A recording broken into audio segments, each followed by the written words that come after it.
मैं के राय साहब आपसे जरा एक चीज समझ लूं। ये बताया जा रहा है और बहुत से लोग यहां कह रहे हैं कि बीजेपी के सिंबल पर टीएमसी के लोगों ने टेप लगा दिया, और ये बता रहे हैं करीब 90 से ऊपर, एक हमारे दर्शक हैं वो बता रहे हैं 90 से ऊपर जगह पे दिन में भी चल रहा है ये और टीएमसी वहां वोट नहीं करने दे रही। तो मेरे हिसाब से पहले तो ये 2,40,000 जो सीआरपीएफ के जवान गए हैं, इनको बर्खास्त कर देना चाहिए वहीं से। ये अगर इतने निकम्मे हैं कि अपना मूल काम अगर ये करके वहां 90 कंस्टिट्यूएंसीज में अगर ये हालत हो रही है, तो उनको वहीं से टर्मिनेट कर देना चाहिए कि तुम लोग इतने निकम्मे लोग हो कि तुम लोग अगर ये काम अपना मूल ही काम नहीं कर पाए हो तो किस काम के हो। तो एक तो जरा इस पे आपका एक, क्योंकि ये सारा जो है ये हर एक आदमी समझता है पोलिंग स्टेशन के अंदर एक्सेस किसकी होगी, सिर्फ बीजेपी की होगी, और ये सारा कुछ बीजेपी के लोग टेप लगा के और ये बाहर वो कर रहे हैं। इसको ये झूठ बोलना, ये तो आप वकील हैं, आप बेहतर ढंग से इसको बताएंगे। दूसरा जरा एक चीज मुझे बता दीजिए, आप ही के यहां से आपके कप्तान साहब जो मतलब डीआईजी साहब गए हैं, आप ही के यहां से गए हैं, अजय पाल शर्मा जी, उन्होंने जो कारनामा किया वहां पे, उस कारनामे से बीजेपी का फायदा हुआ कि बीजेपी का नुकसान किए, कि कुछ लोगों के लिए वो ये भी किए कि भाई जो बाकी वो कारनामे कर रहे थे जिसको महुआ मैत्रा ने ठोक के उसमें लिखा है, और अभी तक किसी ने कोई मुकदमा एफआईआर कुछ इस तरह की बात नहीं कही है। ये कहा पहले का है, मतलब पहले ये सब काम करता था, इस बार गया था तो नहीं किया था, पहले का है ये। तो overall with more than 80% voting जो 3 बजे तक है, जो शायद 95, 96, 97% तक हो जाएगी आपका अभी जी राय साहब। वर्षेदारी आर्थिक पैसा छूट, आवाज डिस्टर्ब कर रहा हो रही सर। हाँ सर, इलाहाबाद हाई कोर्ट में आज दोपहर बाद एक चर्चा यह हो रही थी कि दुनिया के का जो तानाशाह है ट्रंप, उससे ईरान लड़ सकता है, और हिंदुस्तान का जो तानाशाह है, ये लोग बता रहे थे वकील लोग, नरेंद्र मोदी, उससे बंगाल लड़ सकता है और ममता दीदी लड़ सकती है। उसका सबसे बड़ा लिटमस टेस्ट वही हुआ जो अजय पाल शर्मा वाला था। अजय पाल शर्मा ये भूल गए कि वो ऑब्जर्वर हैं, उनकी बहुत लिमिटेड भूमिका है। वो भाजपा और संघ द्वारा स्पॉन्सर्ड होके मुस्लिम मोहल्ले में घुसे थे, और मुस्लिम मोहल्ले की एक छवि बनाई गई है पूरे देश में कि मुस्लिम इलाके में जाएंगे तो छतों पर ढेले रखे रहते हैं, बम रखे रहते हैं, पुलिस घुस नहीं सकती, बिजली वाले कटिया उतारने के लिए जाएंगे, बमबारी से छलनी हो जाएंगे। उनको जिस तरह से शांतिपूर्ण माहौल मिला और जिस तरह से उसने बदतमीजी किया, महिला के साथ, अनजान नौजवानों के साथ, पब्लिक के साथ थ्रेटनिंग दिया, उसको यह उम्मीद थी कि कुछ यहाँ मेरे साथ जो सीआरपीएफ के लोग थे उनके खिलाफ कुछ वायलेंस होगा, उसके बाद पूरा बंगाल हम लोग रक्त रंजित कर देंगे और कल का चुनाव उसी आड़ में होगा जैसे कभी कश्मीर और असम में हुआ था। उसका कितना डेमोक्रेटिक प्रोटेस्ट किया, उनकी औकात बता दी कि तुम जो है उत्तर प्रदेश और इलाहाबाद के सिंघम हो गए और इनकाउंटर स्पेशलिस्ट हो गए, तुम्हारे वर्दी की कितनी ताकत है बंगाल के सामने, या बंगाली तुम्हें बता रहे। महिला मित्रों ने उनका 2 वीडियो और जारी कर दिया, और उनके प्रवक्ता ने प्रेस कॉन्फ्रेंस में कहा कि तुम उत्तर प्रदेश में भाग के भी अब नहीं बचा पाओगे खुद को, तुमको हम घसीट के लाएंगे, एफआईआर हो चुकी है, चार्जशीट होगी, और तुम्हें पकड़ के यहाँ लाएंगे, तुम्हारी औकात बताएंगे। तो आप ये जान लीजिए कि ये जो एक्सपेरिमेंट था भाजपा का और इलेक्शन कमीशन का अजय पाल शर्मा के जरिए, इसमें तो ममता दीदी ने पूरा मैदान ही मार लिया। और उसका पूरा प्रभाव आज आपको पोलिंग पे दिखा होगा। इतने डरे डरे से भाजपा के लोग थे, मुझे उम्मीद नहीं थी कि जिसके लिए इतना सपोर्ट, जिसके लिए 4000 कितने बटालियन सीआरपीएफ, जिसके लिए देश के गृह मंत्री वहां बंबई, वहां कलकत्ता में डेरा डाले हुए थे दसों दिन से, वो भाग शुभेंदु अधिकारी को लोग दौड़ा रहे थे लोग।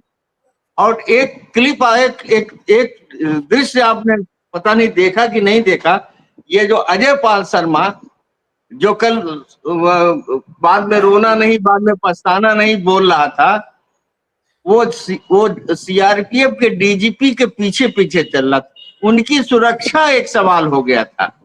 डीजीपी स्वयं अपने साथ लिए थे कि ये कहीं अकेला इसको कहीं ड्यूटी पर न छोड़ो, नहीं तो ये जनाक्रोश का शिकार हो सकता है, नहीं तो इसके ऊपर ढेलेबाजी पत्थरबाजी हो सकती है। पूरा का पूरा बंगाल, और जो लोग कह रहे हैं ना कि भद्रलोक, बंगाली अस्मिता का सबसे बड़ा संवाहक भद्रलोक है।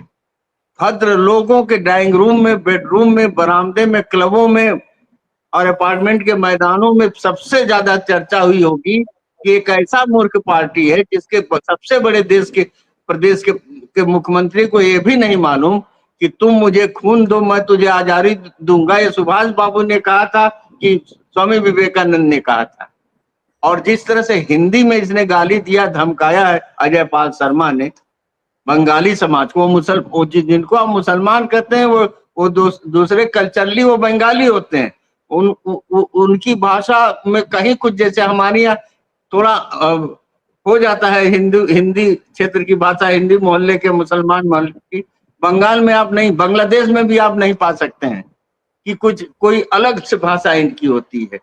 तो ये जो हिंदी में जो गाली दिया और धमकाया है और चुनौती दिया है और कहा कि उससे जाकर कह देना, यह भी बंगालियों की अपनी पहचान पे हमले की तरह से लिया।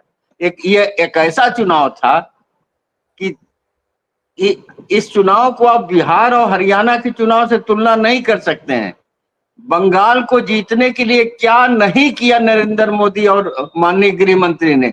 बंगाल को जीतने के लिए इन्होंने पहले गवर्नर बदला, RN रवि जैसा बेईमान गवर्नर जो न तिरंगे झंडे का सम्मान करता है न संविधान का सम्मान, उसको लाया गया। उसके बाद जो है ये संसद का 2 दिन का सत्र जो है केवल और केवल बंगाल के लिए बुलाया गया था कि बंगाल के महिलाओं को यह संदेश दें कि महिला अधिकारों की रक्षक हमारी पार्टी है। उसके अलावा इन्होंने 683 लोगों का, जिसमें डीजीपी थे, चीफ सेक्रेटरी थे, प्रिंसिपल सेक्रेटरी थे, सारे सेक्रेटरीज थे, इनके ट्रांसफर्स किए।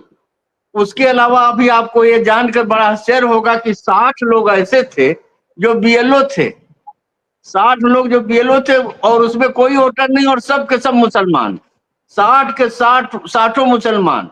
दुनिया में कोई ऐसा चुनाव नहीं हुआ जिसमें 27 लाख और 37 लाख लोगों का वोटर होने का अधिकार अभी भी पेंडिंग है ट्रिब्यूनल के सामने, और अभी भी तय नहीं हुआ है कि वोटर बनेंगे कि नहीं बनेंगे।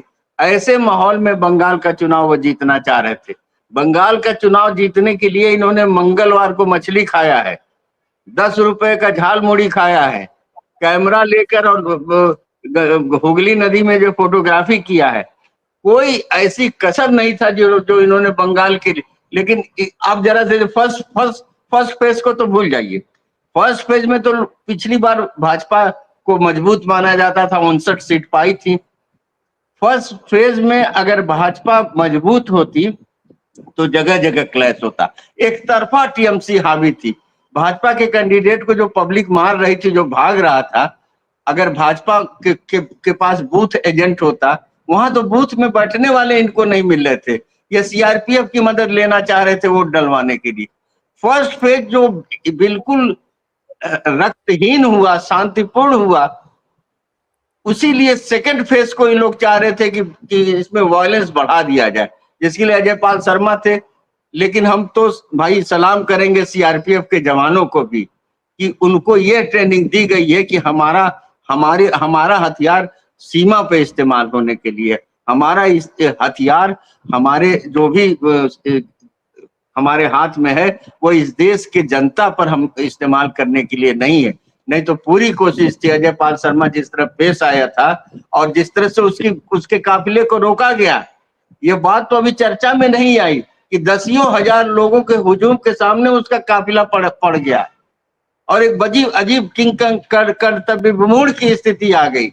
लेकिन सीआरपीएफ के जवानों ने बहुत धैर्य रखा और बंगाल में एक बहुत बड़ी घटना होने से बचा दिया।